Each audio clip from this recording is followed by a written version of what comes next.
And if you would prefer to not be recorded at all, you would have to make that decision at this point. So we are recording now. So welcome, everyone. I'm Dina Jensen. I'm the director of the Center for Nonprofit Leadership at California Lutheran University. It's my great pleasure to serve in this capacity, mostly because I feel like I've got the best job in town, and that is working with all of you, strengthening the nonprofit organizations that make Ventura County such an amazing place to live, work, and play. I'm hoping today's conversation will be a tough one, that we'll have provocative opportunities, that we'll all be encouraged to stretch a little bit, maybe a little bit beyond our current fundraising capacity and comfort zones, to be thinking about different ways of engaging donors. The Nonprofit Leadership Council was founded back in 2012 as a signature program of the Center for Nonprofit Leadership. It's space that we keep for these large sector-wide conversations. And today we'll be co-hosting the program with our colleagues and friends at the Ventura County Community Foundation, who commissioned this study and who have been a great partner in philanthropy with many of us, all of us on this call today. So if you have any questions, you're welcome to post them in the chat. We'll be moving in and out of a couple of breakout rooms. We've got a fantastic panel of friends and colleagues, of course, joined by Jamshid Damui and Vanessa Bechtel, who will be walking us through the data. There's an agenda that has been dropped into the chat box. If you'd like it, it's also been sent to you via email. A post-event will have the recording and any follow-up items from today's session. Welcome, a delight to be in this community with everyone, and looking forward to this discussion. So Vanessa, why don't I go ahead and turn it over to you? Thank you so much, Dina. Great to be here with everyone. And I am so thankful, Dina, that you kind of talked a little bit about that deja vu moment. The last time we were together talking about the transfer of wealth, of course, was that January, right? January or February, right before the pandemic. And we had just received this wealth of information by our community treasurer, Dr. Jamshid Damui, who does just incredible work and research for our community. And if for those that haven't met Jamshid, you'll absolutely get a chance to meet him in just a bit. But this is such an important topic, and because we're all starting together today, some of the data will seem very similar, but most of this is going to be an opportunity for us to have a real conversation about how we can collectively lift this together. So I'm going to share my screen right now and get going. In the meantime, just a shout out to all of our colleagues on the phone. I've missed some of you, many I've seen, but if I haven't, I'm really glad to see you today. Thank you so much for just being here. And today's really about our collective opportunity. And the agenda for our time together, we're going to have some welcome and introductions happening now, opening remarks. This is here we are. And then we'll give an opportunity to really connect together in some small breakout groups. And then we'll go through a brief overview of report and key findings. We'll talk about some myths. And then we have this very prestigious panel of experts. We'll do some Q&A. Will be moderated by Dina Jensen, and then we'll have some group discussion, report out. And this is really where we can have that nitty-gritty conversation of what we need as a community to really make this happen. But in terms of where the Ventura County Community Foundation really hopes to be of service to our community, especially in regards to the transfer of wealth data, there are two sides of VCCF that you see. You know, one is that community leadership, and if you ask my team, they'll make the same arm movement that I'm about ready to do. But that community leadership is really things like the 2020 census and our caregiving initiative and early childhood education. But the other part is the philanthropic consulting office. And this is where we work with our nonprofit colleagues and our donor clients. Just today's really focusing on lifting up the work that we would love to be able to offer more in our community on our philanthropic consulting office. And so what does that mean? That's where we come together and support individuals, foundations, local nonprofits, in really helping them achieve the lasting impact in our shared world that they're hoping to accomplish. It's also an opportunity for us to identify giving opportunities and to design grant-making strategies for our clients. It's really mobilizing philanthropic capital and facilitating partnerships. Our role that we played in the collective 805 UndocuFund was really a great example of really mobilizing philanthropic capital to help. We also do a lot in planned giving and working with our donors, estate planning teams to help them achieve their philanthropic goals and desires. This is extremely meaningful work to us, and we also really want to support those in the nonprofit field that are also doing this work and really partner together in a meaningful way. Engaging the next generation, especially more important now and more than ever. Investment management and handling complex assets. We help advise on effective governance, policies for people to support their philanthropic objectives. And that can mean helping to create bylaws, working with our donor clients to develop how they may structure a family foundation or a supporting organization. And then also really deeply working with our nonprofit partners to help them identify planned giving prospects and really working with them and their organization. And we've done some really exciting work on that over the course of this past 2 years. And I'd love to give more examples of that if that's something of interest. Bottom line, the philanthropic consulting office is really like a family office where we work with the client or family and we work with we bring in their external advisors and we really work in partnership to help them accomplish the goals and objectives. And that can look different for every single one of our clients. Obviously, investment management is part of that and making sure that we are stewarding assets entrusted to us wisely. I wanted to include, for those that are interested, we won't go into this chart in length, but you always want to start a great presentation with a long, complex asset allocation and performance. Just to point out that since inception, our fund has, our investment returns have been over 8.4% as of December 31st. And we have a wonderful investment committee and board of directors and a long partnership with Canterbury Consulting. Bottom line, many times when we are engaging in planned giving work, we are working with clients to set up endowments that go on forever.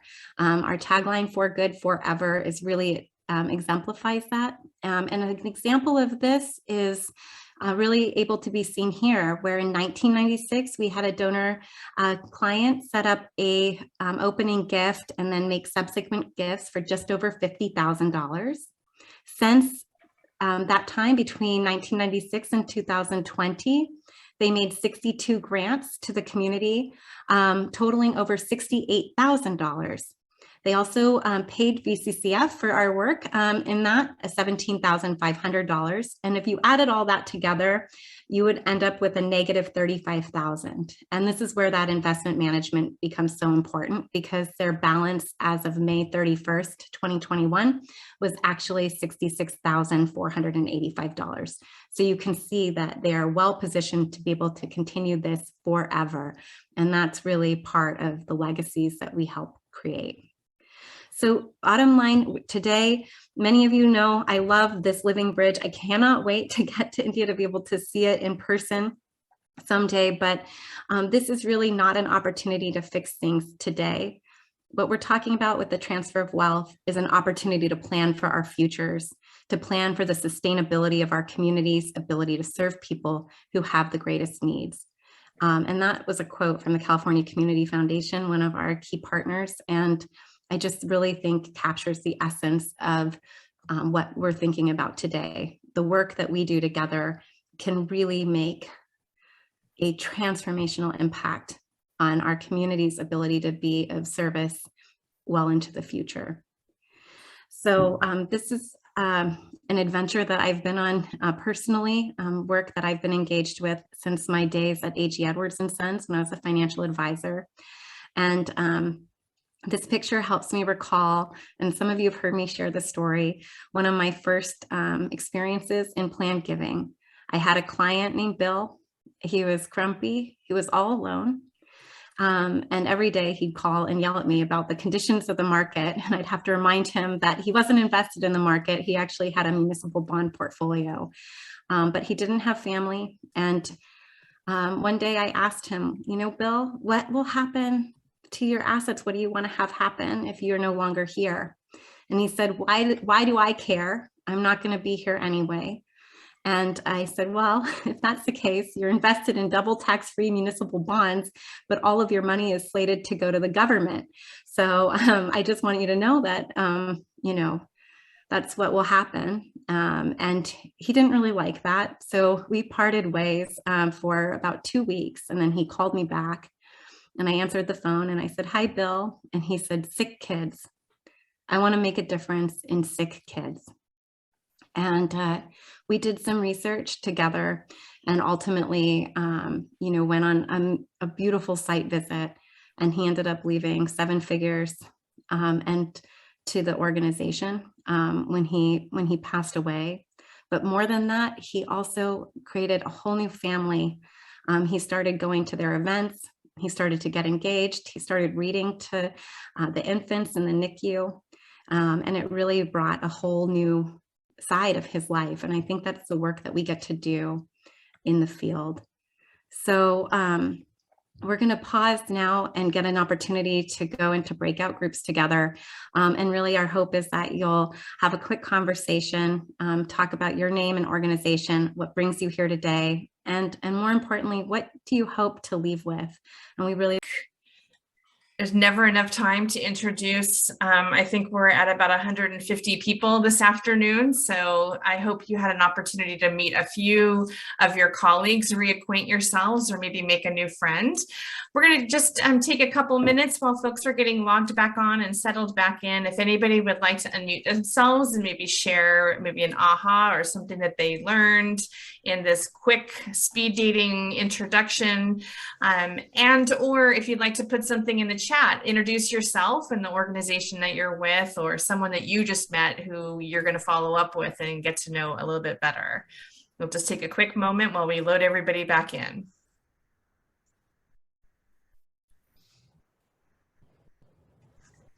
Hi. Hi there.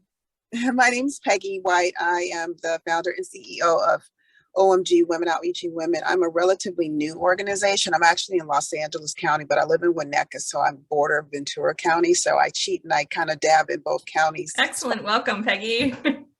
One of the things that I learned, especially being a new nonprofit, is, I wanted to know how some of the organizations are finding donors that might want to transfer their wealth. And they said that it's, just like just about everything else, it's data driven. Take a look at your database, your donors, maybe, or especially if you've been around for many, many years, and look at the trends. What types of seminars are they attending with your organization, and how they give year over year over year. And sometimes it's reaching out to those donors and kind of having that conversation, but sometimes it's just those are the ones that tend to bubble up to the top and Sure. To do it. So I thought that was interesting. Fantastic. And Peggy, nice to see you. Nice to see you. Are you Dina? I am. Oh, yes, I am. Welcome back, everyone. And welcome to Peggy White, who's one of our newer nonprofit organizations serving our region. We're going to make a transition here. If anybody would like to just reflect on who they met in the chat box, we're going to get Jamshid and Vanessa loaded up here to make this transition. We've got lots of exciting information and discussion ahead. So welcome back, everyone. And with that, I will go ahead. I think I'm going to hand it over to Vanessa and Jamshid. Answering questions in the chat. It's so good to have you at the same time. But Dr. Jamshid Damouny, before we get into the day. Oh, Vanessa, you are on mute. Oh, goodness. There we go. Perfect. Sorry about that.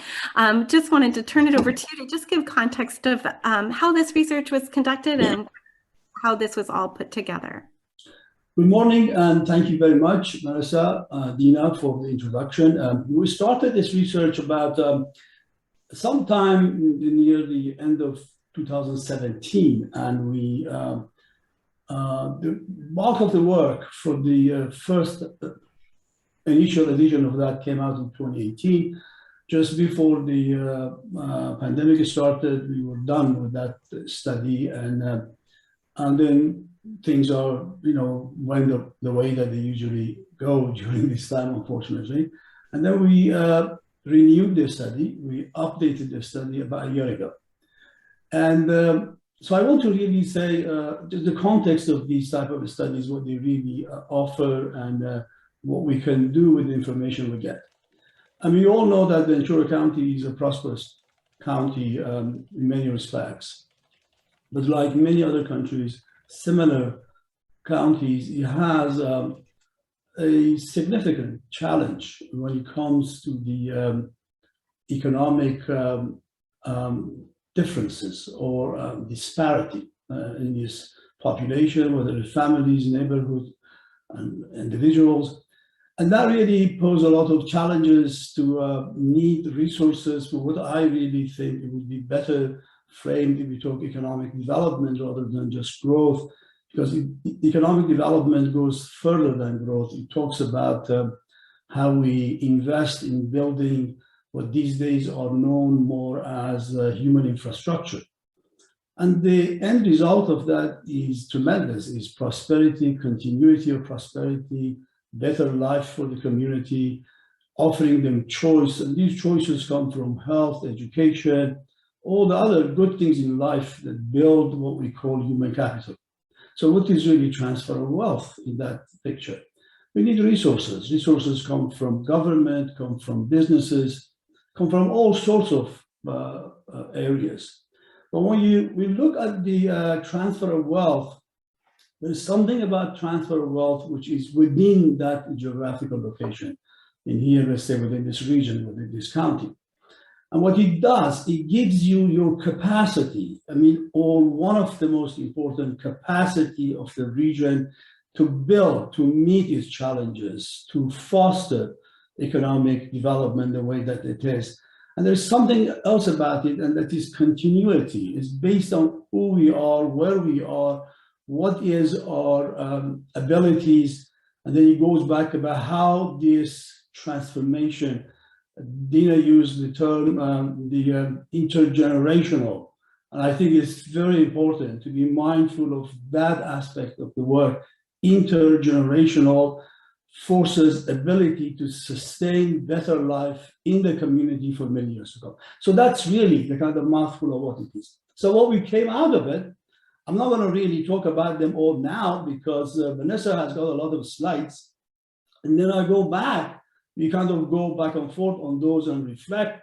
But in general, we really have a lot of important takeaways from this study. And by the way, let me just add one thing else here. We're not just looking at Ventura County. That's a very important part of this study. There is a part of this study that I invite you to read, and that is about the behavior of high net worth donors. And there are a lot of misunderstanding about that. There's a lot of misunderstanding about even who donates. Americans donate regardless of their income. They give charitable giving regardless of their income. And that's really refreshing. The size is small, but the intention is there, the ability is there, and the intention is there. With all of that, I'm going to pass it on back to Vanessa. I said I won't talk too much, but I think I'm already done. Vanessa. Thank you so much, Jamshid. And I will say, after this, we will be sending out an email to the group in follow-up, and including, I'm just going to close this chat, including 178 pages on the transfer of wealth for you to read at your leisure. But really, what are we talking about? $207.3 billion will be changing hands in Ventura County in the next 45 years. It's shocking to think about that type of assets changing hands in Ventura County alone. Of that, we expect at least $600 million to go to charity, to nonprofits. And, I think when we think about that 600 million, just by 2027 alone, that is just we're 5 years away. In the next 5 years, we expect over 600 million to be given out to nonprofits in that transfer of wealth. So the opportunity is huge. Of course, at the same time, the divide between wealthy and poor continues to grow. And that wealth gap is absolutely evident in the data that Dr. Jamshid Damui has put together for us. And the two questions we're really left with is, will this transfer of wealth create philanthropic capital that will invest in Ventura County's nonprofit sector? Or are we going to see all of that money leaving Ventura County and leaving our community? I also really think, the other question, part two of that question, is really how can we, our nonprofit sector, our philanthropic community, work collectively with our donors, with our funders, with our nonprofit agencies, and with foundations to best position our community for this wealth transfer. One of the grants that we gave this last year at the foundation that I'm super excited about is we're sponsoring students at the Long Beach Planned Giving program that are working for other nonprofits in town. And I really want to encourage us to really look collectively, how can we build our expertise as a field in Ventura County? There are a lot of myths that we have to confront on a daily basis. And the first myth is that only the wealthy can make meaningful planned gifts. And, it's so interesting. Just yesterday, we were meeting with a new donor client. The donor client doesn't have any other people in their lives that are there in case something happens. And they live on a fixed income, but they don't have children and they don't have family. And so right now, they feel comfortable making small contributions, but on an annual basis. But those large, meaningful gifts, they worry about their own potential if something should happen medically, or should they need long-term care. So what we're looking at is how can we create a planned giving strategy where they can have the impact that they're looking to have in our world, and going through the causes that they care about, education, the arts, environment, really talking through that and really structuring this now so that if anything happens, right? We want our donors to live long, healthy lives, but should something happen, we also want to make sure that their legacy is honored and stewarded in the way that they want to do that. And there are so many different strategies. To that point, it is not something that only the wealthy can access. Almost every person in the United States has a positive net worth overall, and everybody has the opportunity to participate in planned giving by and large.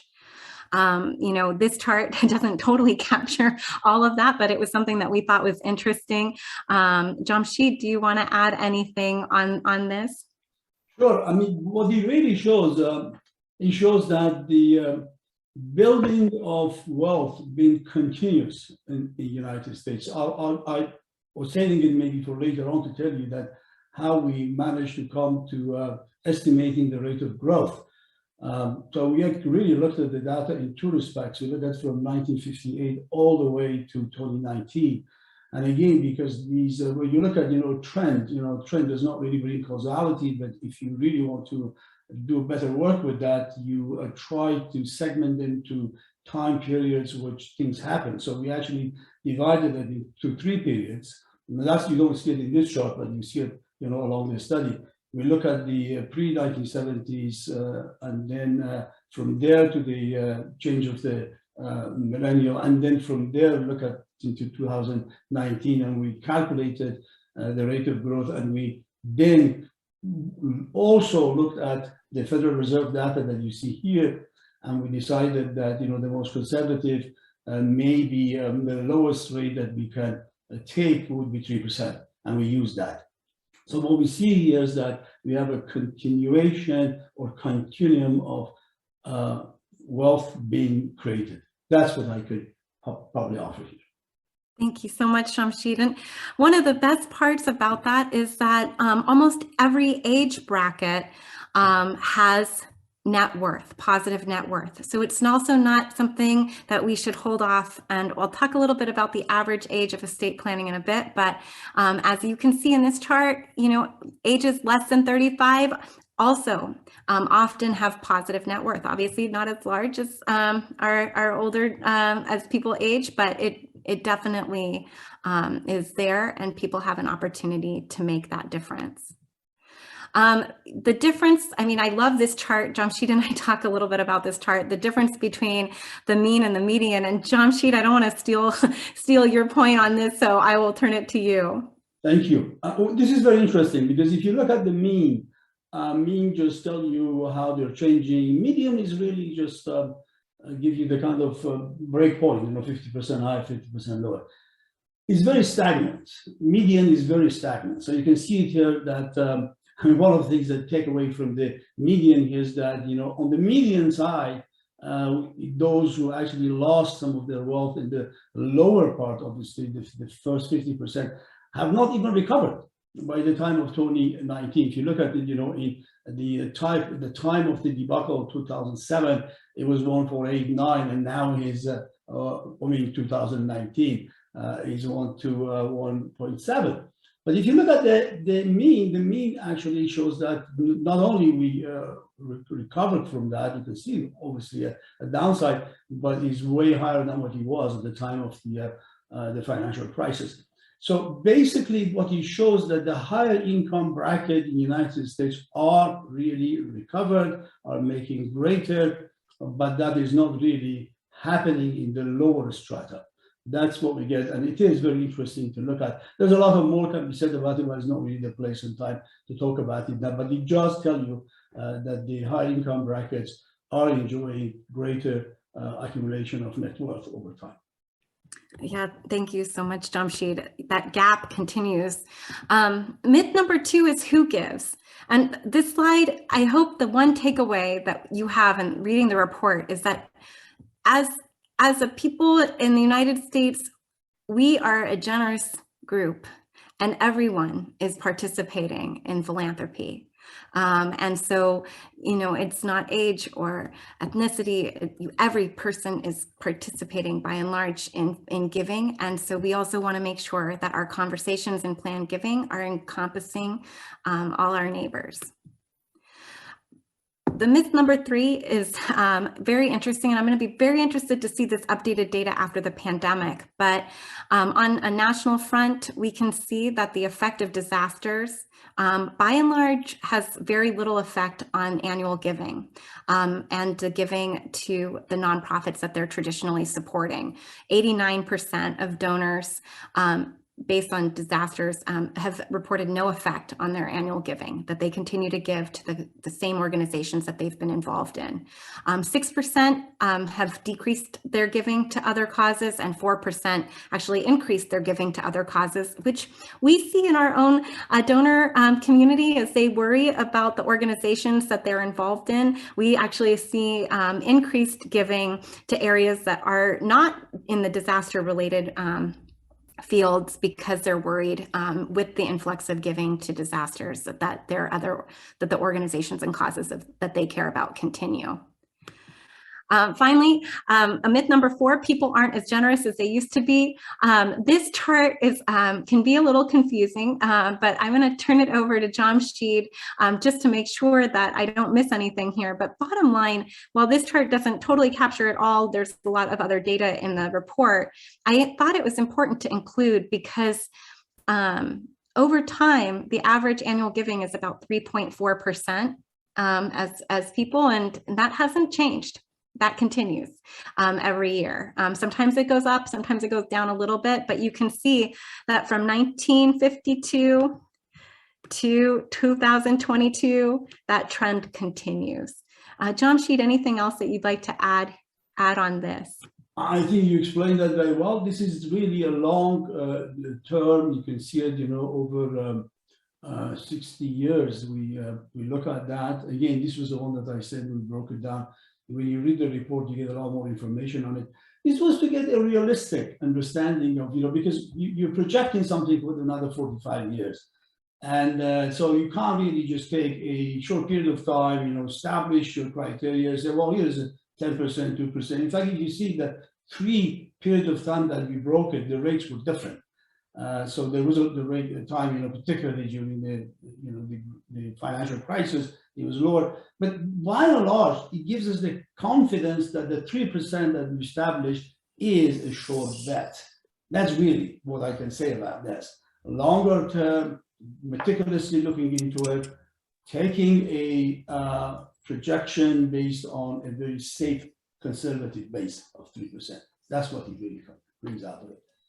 Thanks so much, Jamshid. So our fifth myth, which is actually like if I have a personal mission in life, it's to combat this particular myth, which is that thinking about planned giving should begin in the late 60s and 70s and 80s. And that could not be further from the truth. In fact, the average age for completing their first estate plan is actually 40 years old. So what we really need to be doing as a field is engaging this group in the conversation and then carrying it forward through this period of time. Clearly, people over time often change. Their passions change, their interests change as they're on their philanthropic journey. And as a younger person, it could, at any age, frankly, but it could be started by anger or fear or, you know, their concerns. And over time, as they move through their journey and they continue to learn, obviously the goal is to translate that to more sustainable emotion, which is really feeling a sense of deep purpose and connection, and really a connection with others. So as a field, it's really starting the conversation about planned giving here sometime around 35 to 40. And then really, to the extent that we can as a group, really engaging and connecting this group with others, with their peers, helping them on their journey. Education is the #1 strategy for planned giving. Is the more people learn, the more they are committed to giving. And it's really wonderful. But that is my personal mission, is to combat that and really to see our field engaging people in their late 30s and early 40s in the planned giving conversation and carrying it throughout. On this slide, this really captures that $230 billion. Where is that? How does it break down by decade, by years? What is the true potential? And as you can see in the slide, it continues to grow. That piece of the pie, if we start now and really position ourselves well, by the time we get to 2036, we're going to see that pie continue to grow. I loved this chart, Jamshid. Anything else that you want to add here? Because I really think this, you see it, the money changing hands, right, from one generation to the next. Yes, I'd like to just say a few words about that. This is the kind of big picture, and it's broken down in various periods. Again, going back to how that was projected, we took the death rate on 8 years that we had, and we use a moving average. So every year the death rate is based on the average of the past 8 years, and then we wealth is actually made, as you've seen it in the earlier graph, not this one, the one even before, is made when you are in middle age or maybe a little bit older than middle age. And then, you know, nationally, when you get to really old age, you know, it goes down. But the rate of death is obviously, naturally, it's in a different way. But if you put all of that together, and if you take the rate of the growth of the wealth, again, very conservative, put it together, this is what you get. And so you have this, but what Vanessa was talking about, I'd like to kind of emphasize again on that. It's a sad story, but, you know, because we would like everybody, you know, live long, but the reality of the life is that that's not necessarily always true, or it is true in its totality. But yes, there are potential, there are wealth to be made, and they could be, you know, a way of looking into that and having that kind of planning. I don't know much about that, you know, my experience is very little on that, but definitely the data suggests that we don't have to really always look at the 70s or higher, and there are potential for there also. So this is, I just explained how we project it. Excellent. Thank you, Jamshid. And I will tell you, if based on the statistics and the national data, projecting 5% of all of that wealth transfer, if that goes to charity, that is over $11.5 billion. $11.5 billion, which if you could just even begin to imagine a fraction of what that would do to our nonprofit sector's ability to serve our community, it is mind-boggling.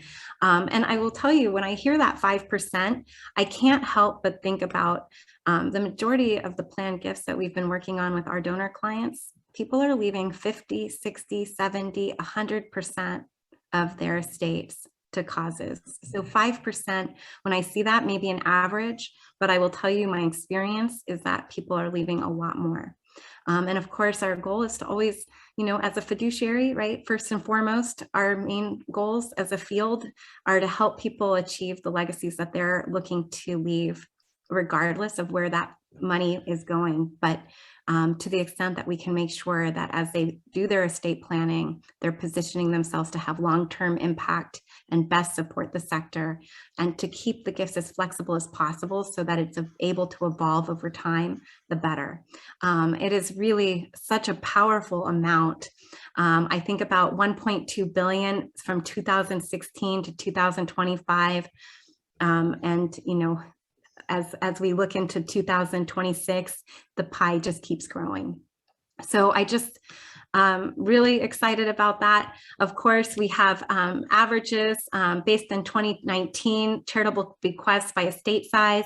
For those that have under $10 million in assets, the average estate going to charity is about 4%.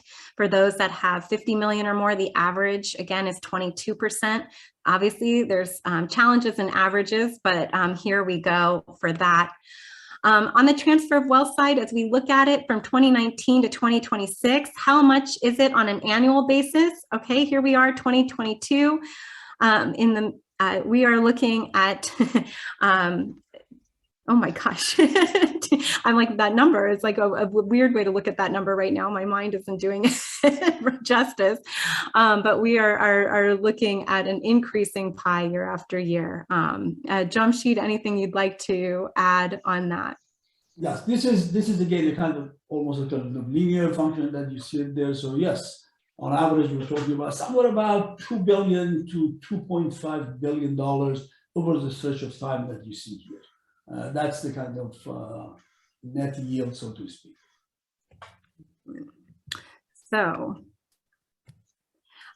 and of course, if that goes 5% to charity, we're talking about over $100 million every year, 100 million, and that's immediate. And of course, our goal is to hopefully help people set up their planned gifts long before that becomes a reality. So this just kind of puts into context the opportunity if we fail to act, what we're missing out on as a community. The mindset and tendencies of high net worth givers. These charts are super important, but the issues that matter most have changed over time. A few years back, I'll just say we commissioned Lois Mitchell, who is the past president of the Orfalea Foundation, to do a really deep dive with 53 of our county's largest philanthropists. And she spent over an hour, sometimes 2.5 hours with each person. And as they talked about issues, what was super interesting to understand was that 76% identified the environment as one of their top 2 issues that they cared about. But if you look at the annual giving, less than 2% was currently going from that group to the environment. And so obviously issues change. And one of the things that we can do as a field is to help make sure that we're bringing forth the information, bringing forth the nonprofits that are in that space and helping them on their journey of their passions. Giving categories, basic needs, religious, obviously that's an important part of people's giving often. And the majority of people base their giving on firsthand experience, the interest in the issue area. They recognize the nonprofit, they understand the needs. And that is so critical. We have to make sure that we help them understand the needs of the organization. And what's interesting is one of the things that we've been finding, kind of the recent trend since the pandemic, is because of the influx of government funding into the nonprofit sector. One of the challenges we continue to hear from donors is that they say, is it still important for me to give? Can I still make a difference? Is my dollar support necessary now with the increase in government support? And the answer has been absolutely. And some of the examples that we've been sharing is that as organizations get an influx of more government funding is super restrictive most of the time. So, the increased expenses, even stewarding those dollars and putting them to action. They may need help with logistics, increasing the capacity, adding staffing, paying for audits if they've crossed that threshold and need an audit. And that can be a huge expense, especially for organizations that are just growing into a new category of compliance needs. So that is really, kind of looking at the mindsets and tendencies. Reasons not to give, family being a priority. One of the things on that I also see, which wasn't part of this, was, I guess, tied to more lack of resources, but I see a lot of people who really are worried about how they're going to be able to support themselves in their later years. And so really helping on the plan giving side, build that confidence. And there's a lot of vehicles, right? There's charitable remainder trust. There's different types of estate planning tools that can even provide income during life. And so one of the things that we can do as a field is help mitigate some of those fears while helping people engage in their philanthropy. Obviously, challenges to giving, sometimes it's just identifying the cause. When we talk to our donors about their environmental interests and organizations that they could identify, one of the biggest reasons why people were not giving more is they actually didn't know any nonprofits that were really doing that work. And so that's a huge gap, right? So how do they give if they don't know? And then, of course, one of the reasons we see to stop support is too many requests. And actually that came up just yesterday. Colleen and I were in a donor appointment together, and they actually had stopped giving to an organization because they felt like they were getting too many requests. And so we were talking that through, and also helping our donors know that they can also set boundaries. So, and to communicate how they prefer to be engaged with nonprofits, and that nonprofits are in a position to be able to help with that. Obviously, there's the behavioral patterns of high net worth donors.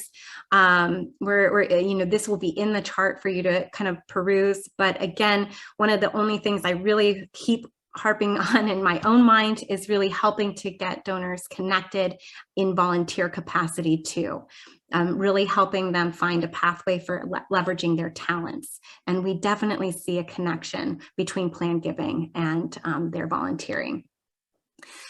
In terms of hope, what brings me hope? This brings me hope. 91% of those that we have surveyed have said that giving local is a priority to them. So the interest is here. The interest is here. And we have a lot of strengths. There are some weaknesses, opportunities, and threats, obviously, to this.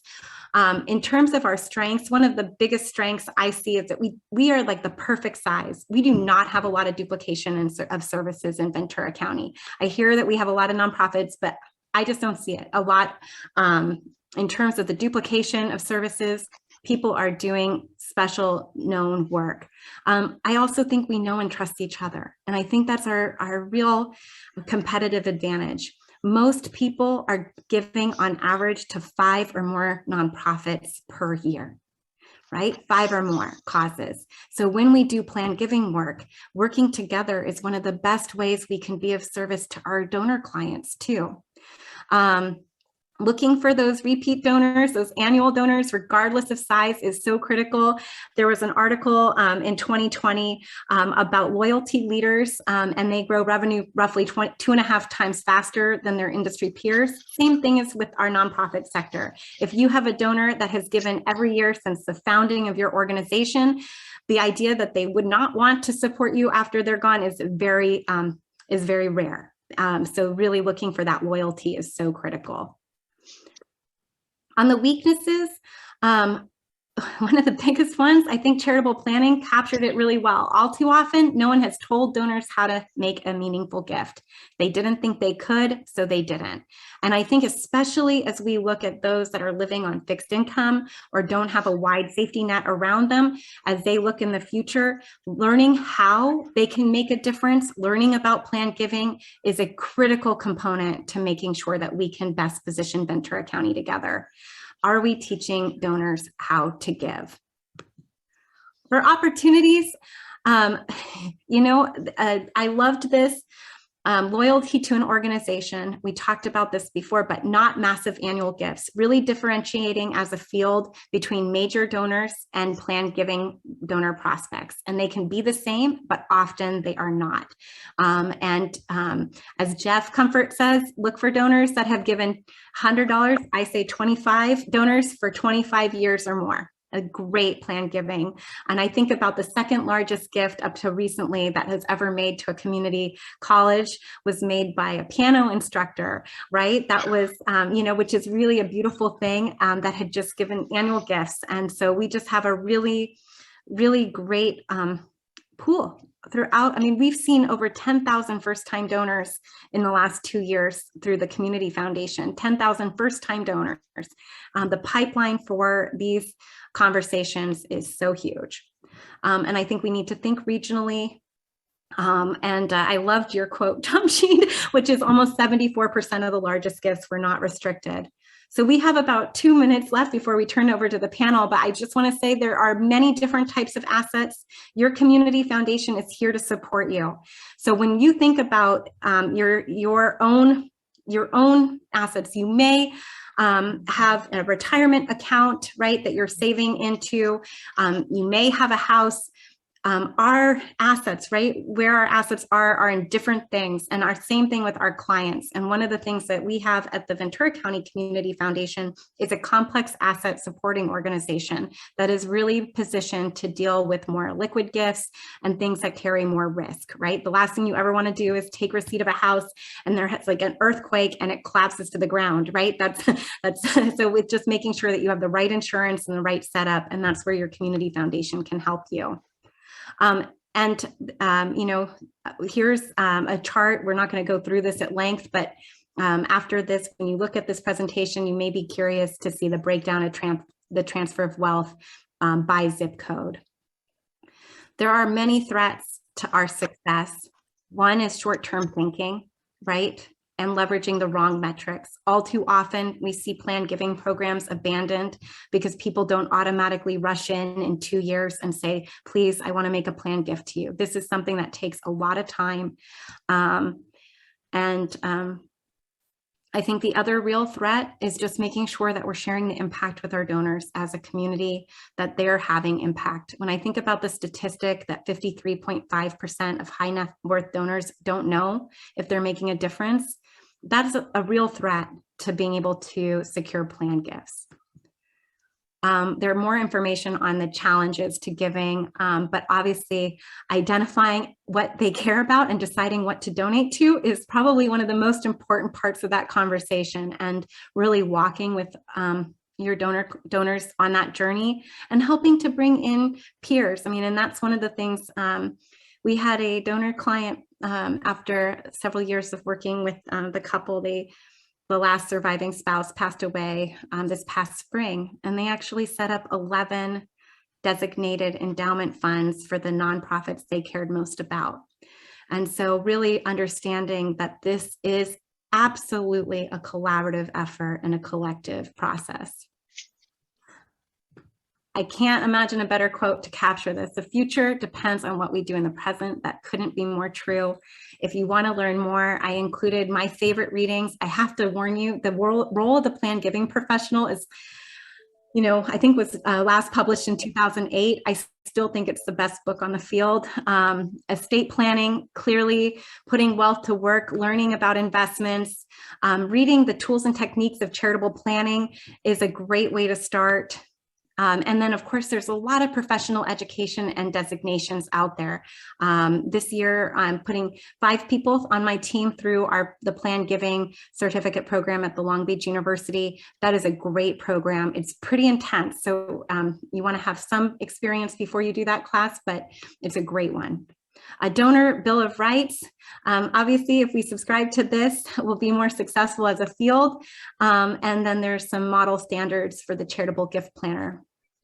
So in conclusion, here it is, next steps. I hope you'll share this. I hope you'll give the same presentation to every one of your colleagues and friends, and feel free to duplicate it, feel free to use it. The best thing we can do is share it as widely as possible. Feel free to reuse any and all of our slides.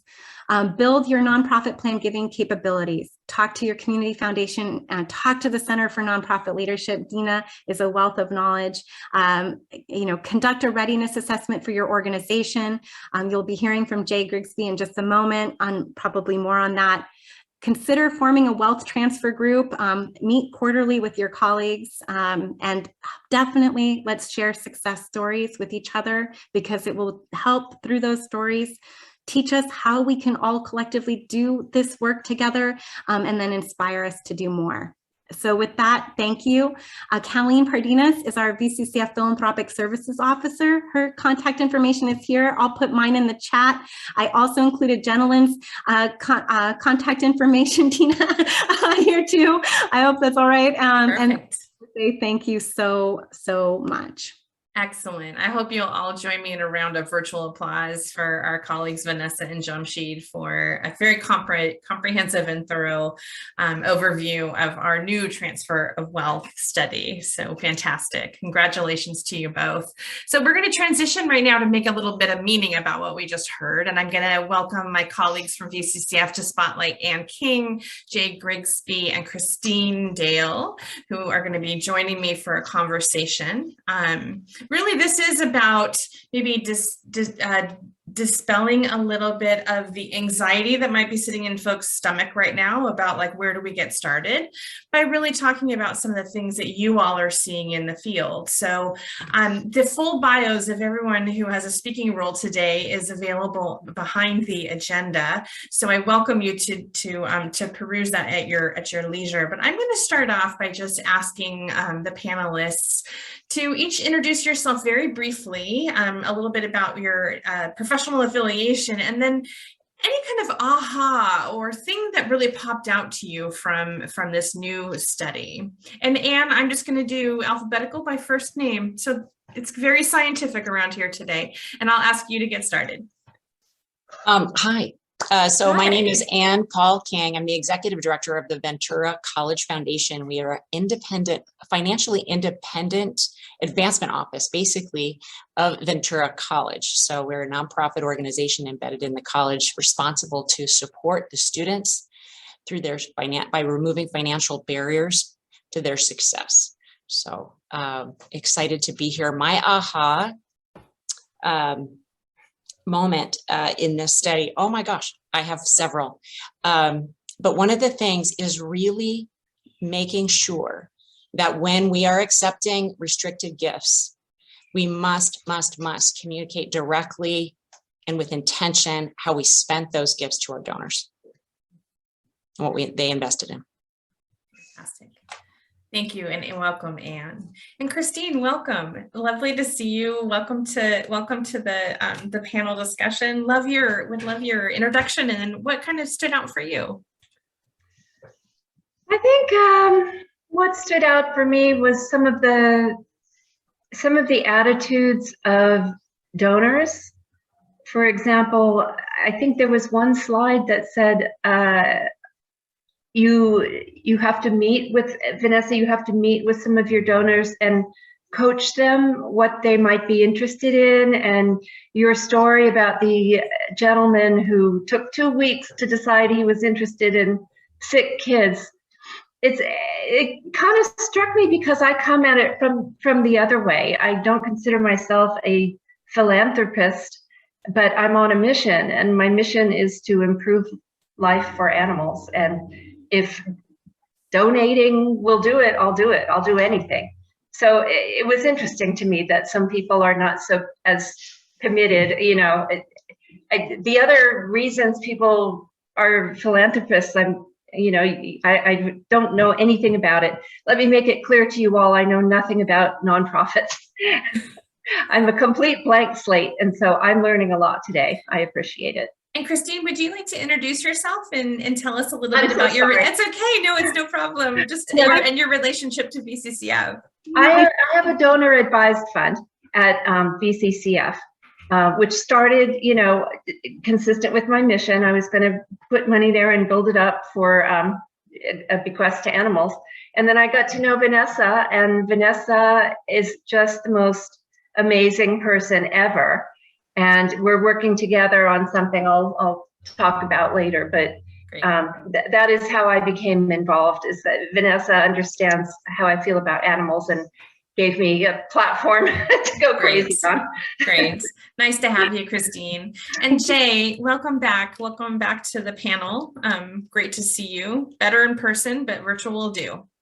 Any ahas today from you? Well, first off, thanks for having me and having me back after the 2 years not seeing everyone. But I think the same thing. The aha was people not giving because they didn't know where to give. And I think as development professionals, that's our job, is to sing from the rooftops. Why us? Why give to my organization or other organizations?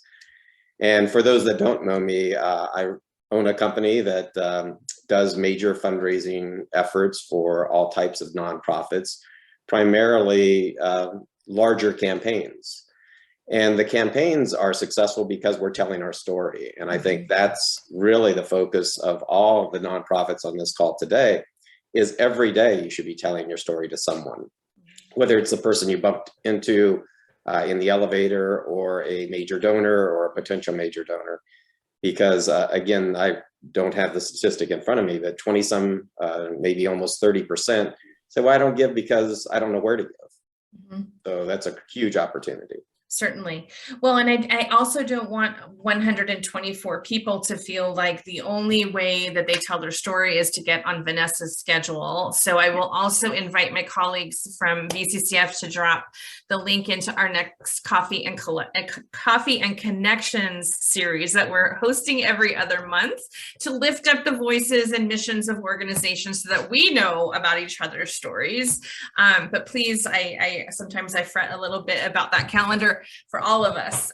So just to get us started on a conversation, 2 years ago, we had this conversation. I posed it in a very particular way. If we have $100 million per year being committed to our local nonprofit organizations, are we ready? Are we collectively ready as organizations and as a field? And if we're not ready, how do we advance our organization's strengths to get ready, to keep those dollars local? If that is truly the vision of what donors are saying, that we want to live and give where we live. But now we have the complexity of the pandemic and what we've just learned the last 2 years about donor engagement and effective fundraising strategies. So I'm going to ask the panelists and whoever would like to start, to reflect on, the strengths, the opportunities, the weaknesses, and the threats that Vanessa talked about. With that overlay of now we had this 2-year pandemic experience, and what kind of advice do you have for our field about, are we ready and what do we need to get ready?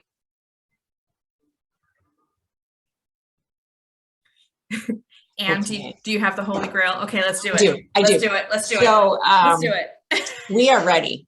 The entire field is ready today to handle this. And I say this as a person who does not have certification in plan giving. And I say this as a head of an organization that, we get about 6 plan giving gifts a year. And almost all of them, in fact, all of them during the pandemic have been either a standard amount given, amount selected by the donor to give to us, just a dollar amount, or a percentage of the remainder of their estate after their relatives have been given something. Very, very straightforward work. Someone before the pandemic suggested to me that maybe 75% of estate gifts fall into this category. And I can talk about that today with every single one of my donors. I can talk about leaving a legacy. I can talk about, what do you want your legacy to be? And that's all of the expertise that I need, because if a donor, it should start that conversation. And I would say too, is that if a donor starts getting into some complicated and, investment questions and those kinds of things, I have some limited experience, but we have the Ventura County Community Foundation as your planned giving office. So if you don't have the answers, that is okay, because Vanessa and her team does. And so they can help facilitate these more complicated conversations, and they are here to do that for us. So that's my short answer. Excellent, excellent. I'm just going to alert my colleagues from VCCF that it looks like Jay might have been booted off of the Zoom call. I think I'm back. He's back. He's back. He's wonderfully back. Okay, because the great Jay, because the next question really is for you, and it is to invite your reflection about what you saw your clients do during the pandemic to continue to be successful in attracting new donors and current year donors, but also to have these kind of planned giving and longer term donor relationships with your client organizations. What have you seen? Well, it was, our company's been around for over 35 years. So we've gone through earthquakes and floods and debris flows and recessions, but never a pandemic. And a pandemic isn't regionalized, it's everywhere. And through those other disasters, we have said, just stay the course. Not everyone's affected, but now we're being told not to meet with people, and everyone is impacted by this. So as a company, we were at a point where we had about 20 clients that were embarking on major capital campaigns, endowment campaigns, capital endowment campaigns, all types, and they were just beginning when the pandemic hit. Or we had just recommended they should go into a campaign from a study. Well, about 30% of them just said, we got to stop. We can't meet with people, and we're not going to do this at that point in time. But of the 70% that went forward, they're all nearly 90% funded now, or 100%. Wow. So what we did find is that our clients that were creative in engaging people and were able to shift to virtual in creative ways to engage, and those that really embraced major gift fundraising, which is planned giving, that blended gift conversation, because those are done one-on-one. And what surprised me was really strong relationships can be built this way through a screen. When you're invited into someone's kitchen or their living room or their home office, and you can build those relationships through Zoom. And I was skeptical at first, but we pivoted, we retooled, we created materials, we helped our clients with virtual salons. And unlike this, it is very hard to create a connection to 180 people on a call. So learning, what is that magic number? Do we have 6 people on a call or 10 people on a call? And having a subject that meant something to that group. So bringing together these small groups. And because plan giving and campaign giving or major gift fundraising is done individual to individual, we were extremely successful. And I think that was the biggest learning, is that yes, we still need cultivation through some sort of a group engagement and education. And those organizations that really were dependent on event fundraising were hit the hardest. Right. But those that could pivot and have those meaningful conversations with their donors. And lastly, those donors were frustrated that they couldn't go out and pack cans in boxes of food for people, or they couldn't go to the animal shelter and care for the animals. So the only way that they could help is give money. So they wrote bigger checks and more frequent checks. And then it was our job to make sure that they were engaged in understanding how that money was spent and how thankful we were that they stepped up at that time.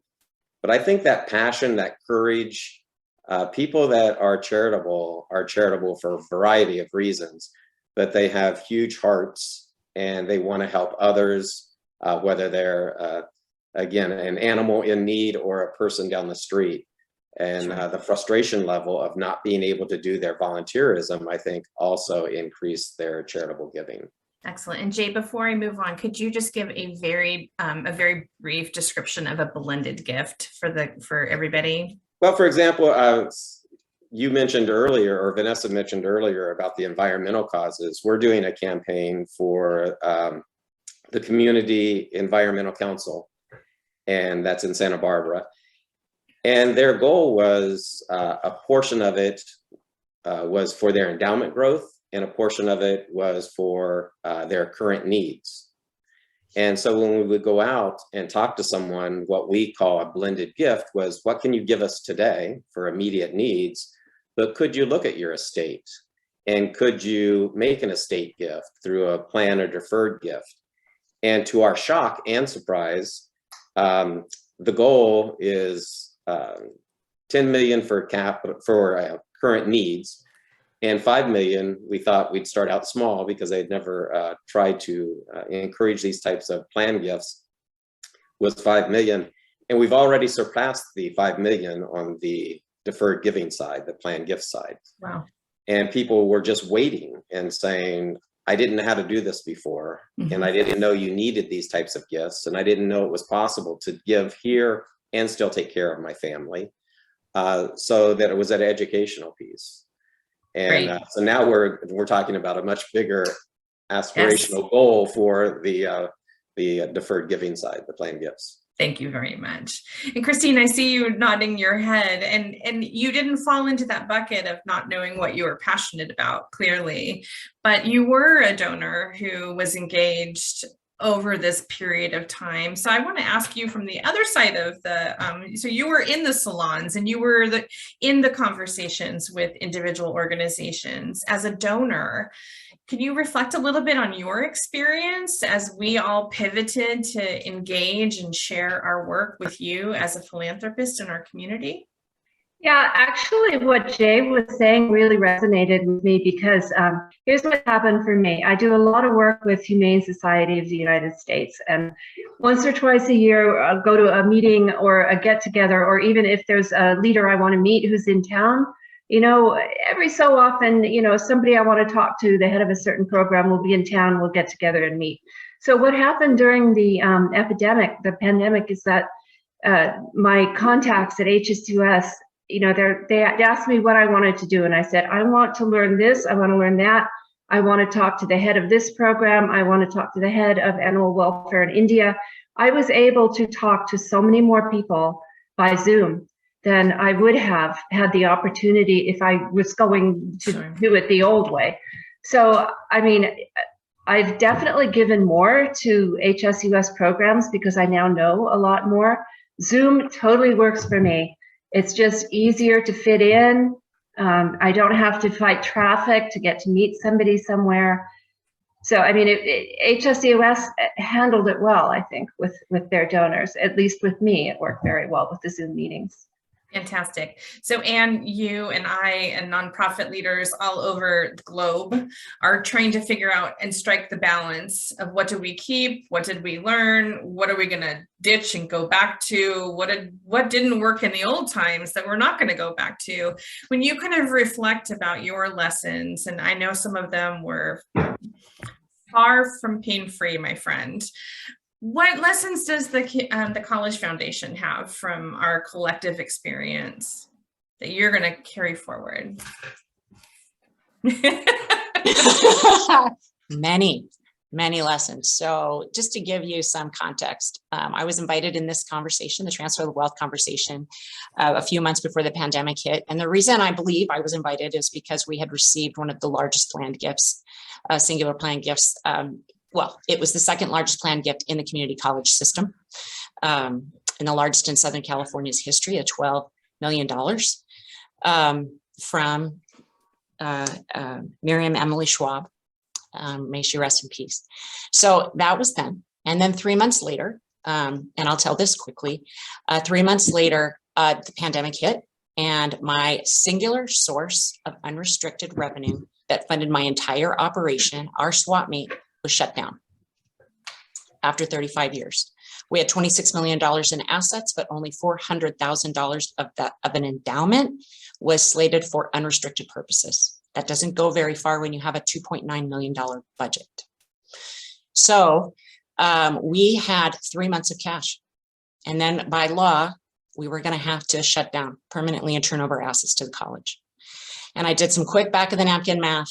And over the next 10 years, conservatively, we will remove financial barriers for 30,000 students if we persist. And what that means for us right now, and here's that we have 12,000, we have 10,000 students. We've had some drop in enrollment, 55% of whom live under the federal poverty line, not adjusted for inflation here and not adjusted for the cost of living.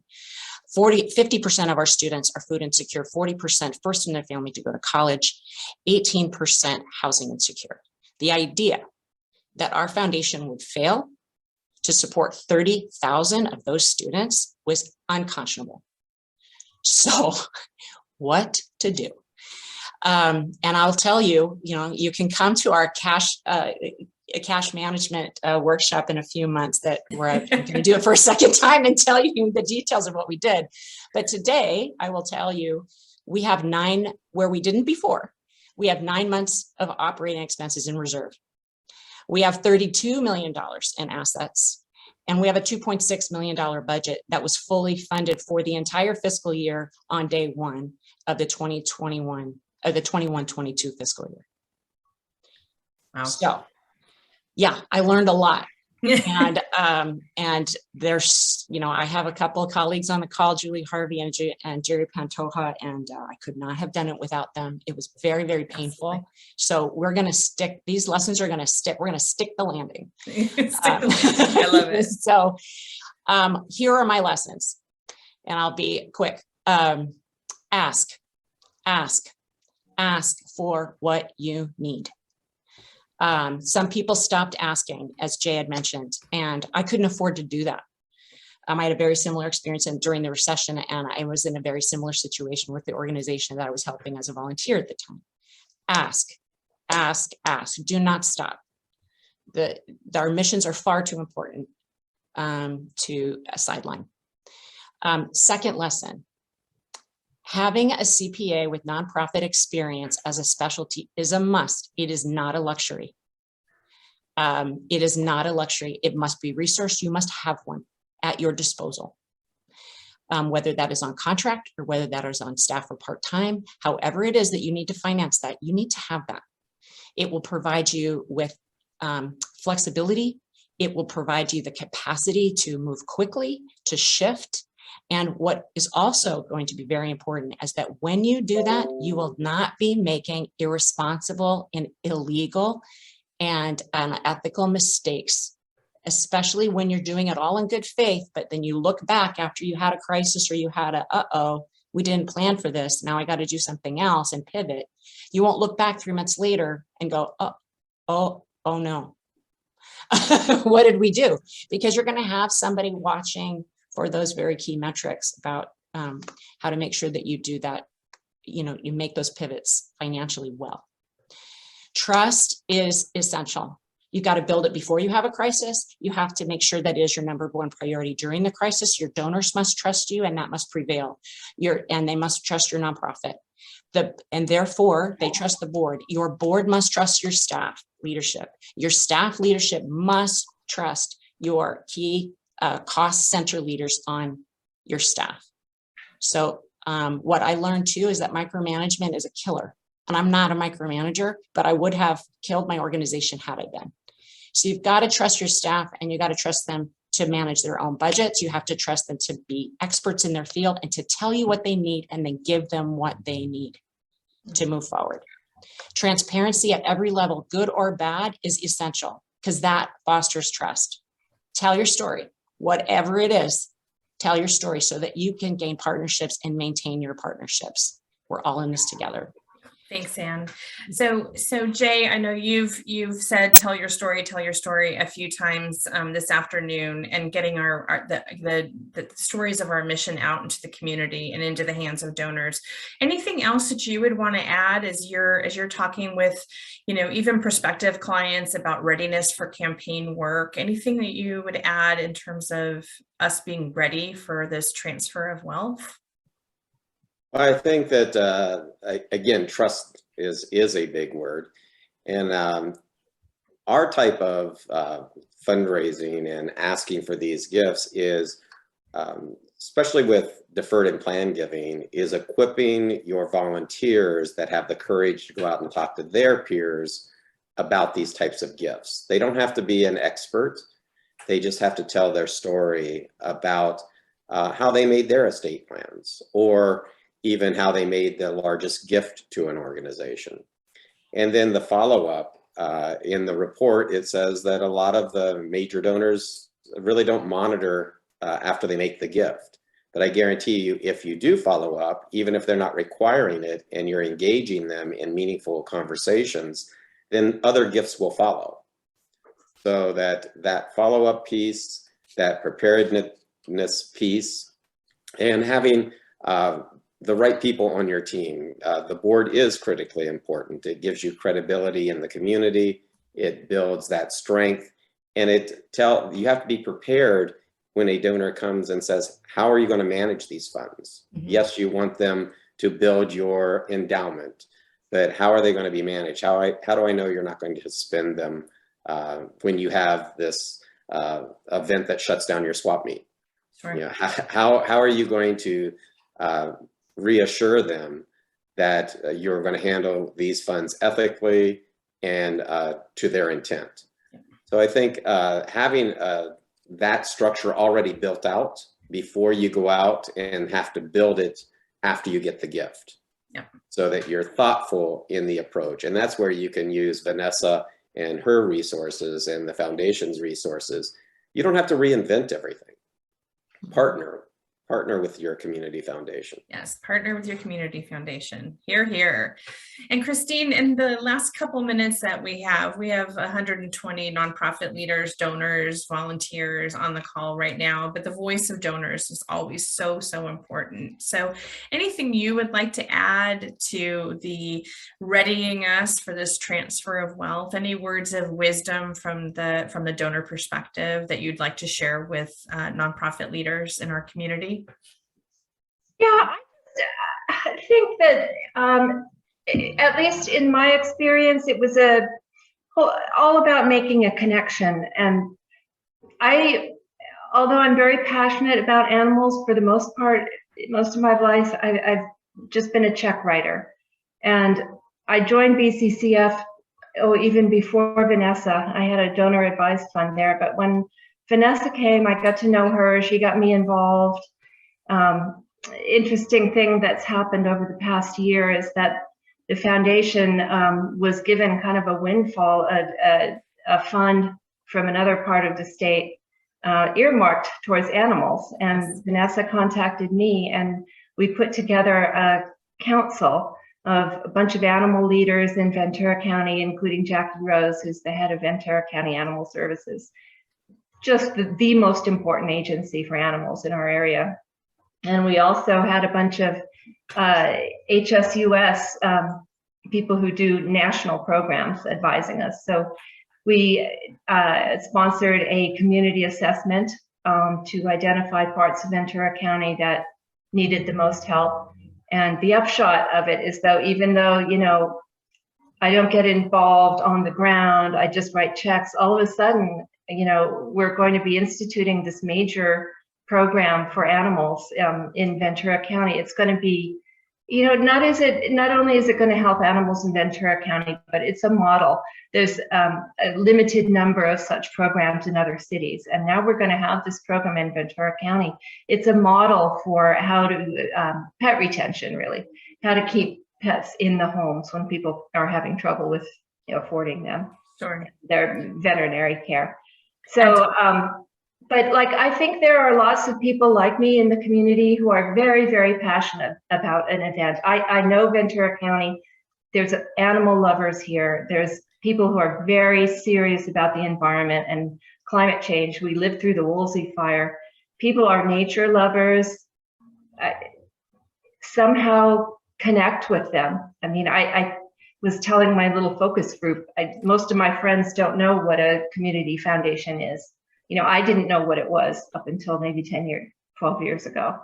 So somehow we have to get the word out so these people who want to achieve things can, see that they can do it by working with the foundation. Fantastic. Well, Anne, Jay, Christine, thank you very much for being so honest and generous with your comments and with your experiences, and for being truly, truly model leaders in our industry and our field. I think that we all are able to look to the three of you and find our inner philanthropist and our fundraising cheerleader and our brave, wise executive director leader in each of you. So thank you very much for today's discussion. So we've got a last little bit of today's conversation. Really quickly, we're going to just poll the group. So Cal's going to, the question in the poll is, how ready do you feel to be successful in planned and deferred giving strategies? And this is totally anonymous, and so you're welcome to be as brutally vulnerable as you feel comfortable. We're just going to get a little sense about where the group is, and then we're going to break out into our last cycle of small group discussions, and I'll tell you a little bit about the prompt there in just a moment. But to suffice it to say, we hope we've left you inspired and encouraged and brave, and that you've heard some stories from leaders and from donors about how we all should be doing this work. That it's not only high net worth individuals that we should be engaging. It's not only people advanced age, it's people 34 to 44 years old that we should be talking to. And it looks like we've got about 71% folks completing the poll. Let me give it just a quick second. While you're giving it a quick second, can I just also say, Christine Dale, you are a source of inspiration. And I will just clarify one thing, because you were the chair of our animal welfare task force and brought together this wealth of information. And I just want to say that we learn more about the causes and nonprofits in our community from our donor clients. Often they're like one of the best gateways, making connections with the nonprofit community. And certainly I've learned a lot. And I also just will say that after the feasibility or the gap analysis was completed and the needs started to be addressed, we've actually seen 34 million in additional planned gifts related to animal welfare since the task force started, and people became aware of the gaps for animal services. And I think we can do this together in every area. But I just want to say thank you, Christine and Anne. Obviously, you are such an inspiration to me always. So thank you for sharing your story. And Jay Grigsby, I shared with this earlier, but Netzel Grigsby has probably had one of the most profound impacts on my life personally out of anyone. And I just want to say thank you. And Dina, a wonderful panel. Wonderful. Absolutely. All right. So Cal, do we want to share this? It looks like the majority of us are very optimistic, but need some additional support. About 38% of you said that. 25% said we're not ready, not just yet.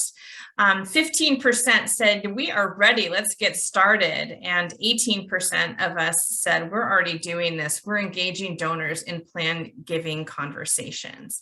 So as we do our last breakout, what I'm gonna, the prompt I'd like to give, and we're not gonna have a lot of time to report back out, but we'll do our best. So for about 10 minutes, we'd like to pose the question, what resources and or support do you or your organization need to be prepared for the transfer of wealth in our region? And we're going to take about 8 minutes for this conversation in small groups. So Cal, take it away.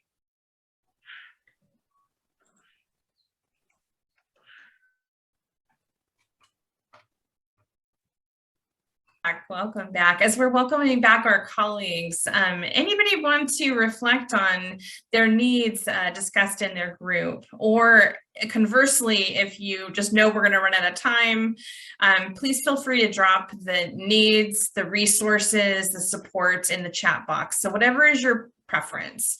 You're welcome to unmute yourself and share with the group. You're welcome to place it in the chat box so that we have it to design future initiatives and programs. But what did you all discuss in terms of what we need to be successful in attracting the intergenerational transfer of wealth in Ventura County?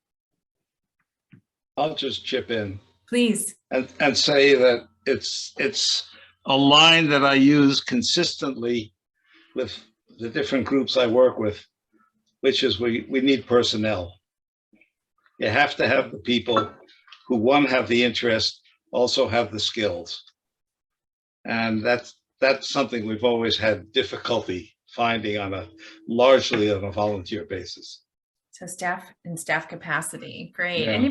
Anybody else? What do we need to be successful? I'll go. One of the things we talked about was the need for, especially for smaller nonprofits who might not have a development staff person, much less a planned giving expert on staff, that even though the community foundation resources are there, the conversation with those donors will start with the nonprofit. So maybe some one-pagers that explain the different plan giving vehicles, some templates for bequest wording, that kind of thing that we could provide to the smaller organizations to get that conversation started. Great idea. Thanks, Tina. Yeah, Else? Please. I'd like to say, this is Patricia. And we had with Tina and Jeffrey a wonderful conversation. So I was mentioning that I thought that because Ventura County is so spread out and there are so many cities, it's hard for people to focus. So to get those donors focused, it needs to be them focusing on the highest possible vision together, like to get the whole community, all the communities together, be able to find the highest possible future vision for Ventura County so that they can let go of the things that are not the common ground and just focus on the common ground. And then Jeffrey said that you guys were already, that there was already looking into San Diego, who's done a partnership to create an environment where, like a place where people could come together. And I know that he said that Vanessa said she wants a stadium. That is exactly what I'm thinking. Like, I was thinking like, at least 1,000 people, if not more. And I have personally been involved with one that had 1,200 people. And we actually were able to come up with one vision, one statement that everybody, because you just start and you grow, and you keep collating until you get the highest possible thing. But it's possible to do this with like leaders from Westlake, Thousand Oaks, Simi Valley, like every community, Ojai, and get people together.